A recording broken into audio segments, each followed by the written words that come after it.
Bonjour, je suis Carole Diamant, professeure de philosophie et déléguée générale de la Fondation Égalité des chances. La Fondation reçoit de plus en plus de projets pédagogiques qui sont aussi, il faut le dire, des projets de plus en plus innovants, créatifs, voire inspirants. Depuis sa création, la Fondation a sélectionné 200 projets, réalisés par 500 professeurs et touché plus de 20 000 élèves. Les projets sont instruits et sélectionnés à partir de cette grille modèle qui est transmise 2 fois par an dans nos 160 établissements partenaires. Il est donc crucial de renseigner très soigneusement et très précisément ce document parce que c'est lui qui me permettra de présenter votre projet. D'abord, au comité exécutif pour la sélection, il est composé d'une quinzaine de personnes toutes passionnées d'éducation.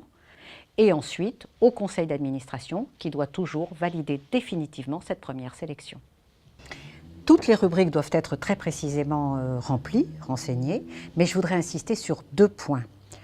La fenêtre en page 2, présentation du projet, doit être très claire. Elle doit permettre à toute personne étrangère à la classe concernée de comprendre concrètement ce que le projet réalise. Deuxièmement,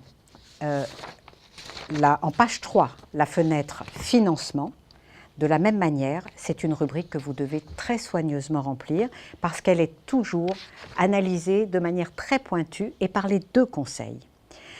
N'hésitez pas à détailler chaque poste de dépense car nous avons besoin de comprendre ce que nous finançons. Par ailleurs, je vous serais vraiment reconnaissante de nous envoyer tous vos extraits de films, les photos, tout document qui rendent compte de vos projets. Ça nous permettra de mieux faire connaître votre travail à tous nos partenaires. Et dans ce cas, il vous sera nécessaire de faire signer cette autorisation d'utilisation d'images. Elle vous est transmise en même temps que l'appel à projet. La Fondation reçoit chaque année 150 à 250 projets. Ils sont le fruit de votre imagination, de votre créativité, à vous les professeurs, accompagnés le plus souvent de l'ensemble des équipes pédagogiques. Je tenais à vous dire que ces projets, s'ils ne peuvent tous être acceptés, ils provoquent le plus souvent curiosité, étonnement, parfois enthousiasme même, des administrateurs de la Fondation. Alors, au moins à ce titre, ils se joignent à moi pour vous remercier de votre confiance.